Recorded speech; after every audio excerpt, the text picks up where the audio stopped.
children. Mm-hmm.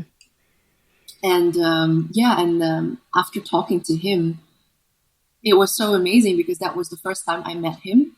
And he could say so many things about my life. Well, I never told him anything about myself, but he knew so many things about me because this pain is collective. It's with all people that have gone through war traumas, whatever war that is, because I've also gotten a lot of reactions from people that told me that their parents experienced the Japanese Indonesian war, and the symptoms are basically the same.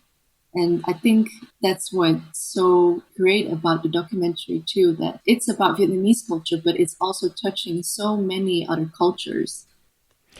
And can you share what some of these really common symptoms of trauma were for you, the ones that you identified with?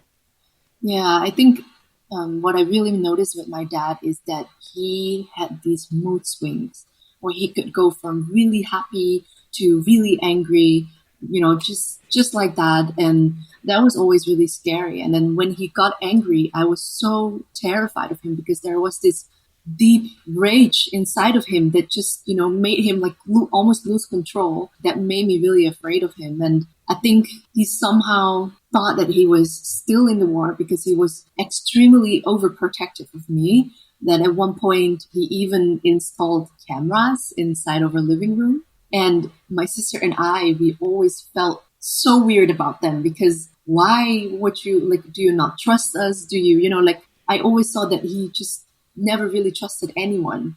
And that made me realize that there was something going on because, when I was over at my Dutch friends, their parents weren't like that. Their parents didn't have cameras installed in the living room. And that made me realize that there was something going on. And it was not because of me, but because of something that he must have had experienced. Mm-hmm. This is something that really speaks to me. I'm thinking about all the things that I believe about myself that was told to me by my parents, and I carry those things, and I believe them to be true. And I've never really thought, is it because my parents they were afraid of something when they put that stuff into me? And now I just go around my life being like, okay, well, I guess I'm just kind of this person. I guess those are my weaknesses. I guess this is always how I behave.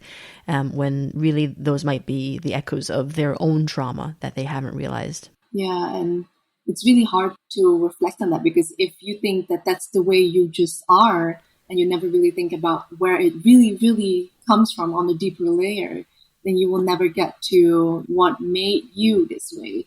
And I think that's why it's so important to really start these conversations with your parents and see what happened to them. Because, when you're young, you copy so much from what they teach you. Do you think your parents would ever seek the same kind of treatment for themselves? I don't think so. I don't think it's not in the culture.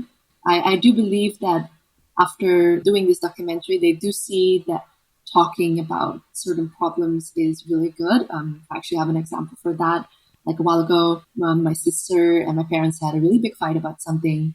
And normally they would always call me and ask me to be the mediator. They don't really ask. They just assume that I'm the mediator because I always am. Yeah. Right. And I was mediating, and at one point I was like, you know what? No, we all learned from doing the documentary. We're not going to do it the same way as we always do. I'm actually going to force all of you to sit down with each other and we're going to talk. And my dad's reaction was, what do you mean talk? I had already said everything I wanted to say. There was nothing left for me to say anymore. And, that's how it usually goes. So after having dinner with my parents, I called my sister downstairs and we sat down, and I was still the mediator, but it was a bit more open because I asked my sister to tell her side of the story. Then I asked my dad to tell his side of the story. And you're doing this in Dutch or Vietnamese or both? It's always like a mix of both, yeah. Culture, language, yeah. maybe. Dutchanese, I don't know if you have a word for it, or yeah, exactly. Viet Dutch. Exactly. It's always like a little bit of a mix. And then we talked about it. And at one point we came to the conclusion, and my dad said it out loud. He was like, I just don't want something to happen to you. That's why I'm saying this. And I think he was a bit shocked that he said that himself because it was really, the root of emotions. Yeah, emotions, exactly. So he was very like, oh shit, I actually said that. And then we just all started crying because my sister as well, because she realized that he's not being so overprotective because he wants to bully her, but because he cares. Mm-hmm. And for him to say that to my sister, it made them realize like, okay, there's more going on. And the day after, my mom called me and she was like, thank you so much for bringing all of us to the table and talking about what happened, because this is the first time in 22 years of my life that we actually talked about the problem, Wow. discussed it properly, and listened to each other. Actually, not just screaming things at each other, but actually listen to each other and what you feel and what you're going through. That just showed me that the whole documentary, I did it, with a reason, and that it's working. My family is opening up, and it's just so beautiful. It's so beautiful. Yeah. It's a huge milestone. It's such an event because now you have a precedent. Now you can say, hey, remember the time that we all sat down and we talked about that problem and how much better it went? We can do that again for the next thing and the next thing. Exactly, exactly. And I see that we're all growing, and my parents are also still growing, and seeing that, I was so afraid that even after making this documentary, that it would be too late because they're older, and especially my dad, like he doesn't adapt that quickly to anything. But after this conversation, I saw that they're open for change, and that gives me so much hope for the future, that that I can process this, start healing, and not pass this on to the next generation. Well, it's already starting with your sister. You're already starting to heal things for her. So it's not even the next generation. It's already happening in this generation. That's right, true. Yeah. Beautiful. Thank you so much for sharing that. It's such a personal, deep thing, and what I can say about my own situation is that sometimes healing feels like it's so far away, as you say. Sometimes I wonder, is it too late? I don't think it's too late. I don't think it's ever too late. But sometimes it feels like we're worlds away from each other. How can we possibly start to connect with each other? There's been so many hurts of the past. There's been so much misunderstanding, so much miscommunication. Where do we even begin? And sometimes I wonder, do we begin small or do we begin big? Or is there really a right answer? For some people, making a documentary, which is a pretty big thing, I think, It starting is. from not talking at all to be like, I'm going to make a documentary about our life. That's a pretty big thing, and I wonder what might be a small step towards that if someone isn't ready to take such a big step. I think to start small, I think it's really important to show kindness, to show openness to each other's situation and to the circumstances. Because when you don't have that attitude, you will always be blaming each other. It's always, but you did this and that's why it hurt me, and you did that. And then, it just gets worse and worse. And for me, I could only start this healing process by thinking, okay, my parents only did this because they were trying their best, and I tried to accept that.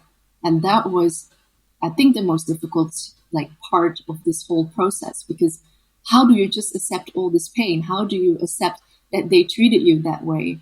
That was the most difficult step. But after you are trying to get at peace with that, that's when you can start healing and listen to each other. I think that's the best advice I would give Mm-hmm. if you want to start small. Show understanding and show kindness towards each other. It's such a beautiful and simple way to start. I'm wondering about fear, and this is a question for both of you, because I find that what sometimes stops me from being open and curious and wanting to show kindness and wanting to be generous is that I'm afraid that it's not going to be reciprocated, or it's not going to be well received, or I don't know what's going to happen, if I reach out. How have you both dealt with situations of fear when you want to do something, but you just don't know how things are going to work out? That's a very good question. I'm a person who I always try to be as logical and practical as I can. So anything that has to do with dealing with any kind of emotion that is very like uncontrollable is very hard for me. But fear, I have learned by experience, really, just by just by trying that usually the fear of the problem is so much bigger than the problem itself. And it has, until this point in my life, it has never not been that way. The being afraid ultimately is always it's so much bigger than when you actually do the thing. I always think, oh, okay, well, maybe it didn't go perfect, but it really wasn't as bad as I had thought it was. With making this documentary, I really went into it with that attitude. It was, of course, way harder for Yennhi because she was actually the person who was going to do that. But we also, when we were driving, when we were in the bus, for example, talking about, oh my God, how are things going to go? We always came to the conclusion that it was, even if it went wrong, that was also okay. I think fear is something that is much bigger than the problem itself usually, and that's just you just got to go through a lot of different kinds of situations to realize that. Yeah, I think I agree as well because we made this documentary about 1.5 or 2 years ago, and there is a reason that we didn't release it sooner because I was so terrified. I was extremely terrified because you put yourself in such a vulnerable spot with every difficult decision you do. You put yourself in a vulnerable spot, and by being vulnerable, it's so easy to get attacked. And at one point, I decided that I'm going to own this because this is my story and this is who I am. And as difficult and as ugly it sometimes was, this is who I am and I can't deny it. And seeing that after really owning this and putting this out in the world, only good has come of this. And I also truly believe that there is no way for you to grow inside your comfort zone.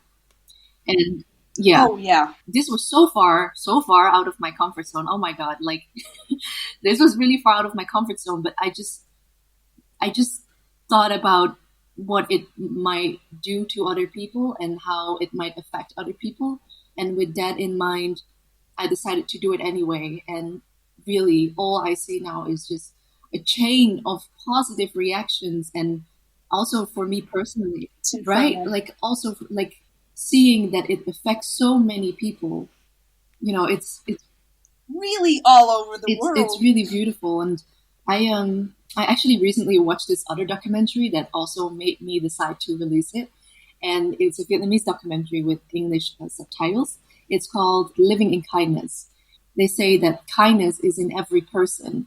And just the thought of kindness inspired me so much. Like, how kind am I actually? Like, how kind am I to other people? And that really opened up everything and it showed me a different perspective. And I was like, I'm so inspired by this. I want to show kindness to the rest of the world as well. And that's what made me decide to release it after all. Yeah.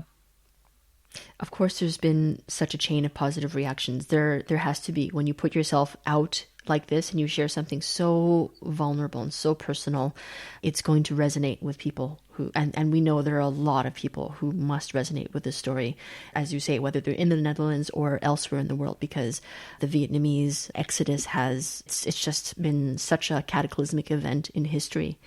And now there are people of the second generation or even still of the first generation who want to deal with these issues, and they want to hear about other people's stories like that. So I can totally understand. And I'm not surprised at all that there's been such positive reception. And I'm wondering, this is kind of like a personal wonder as well, which is when we put ourselves out like that, we do make ourselves potentially subject to criticism and things like that. Was there anything that you were afraid of in terms of criticism? I was just scared that the documentary wouldn't be good enough somehow. That I didn't explain the story or the situation because it's so personal, right? And I knew that there were other people that went through this, and I was just scared that I didn't represent them good enough, or told the story good enough. I think that was my biggest fear, that I had nothing to tell. That people would be like, "Oh, okay, well, yeah, okay." Like I don't know. I was just really scared I wouldn't be.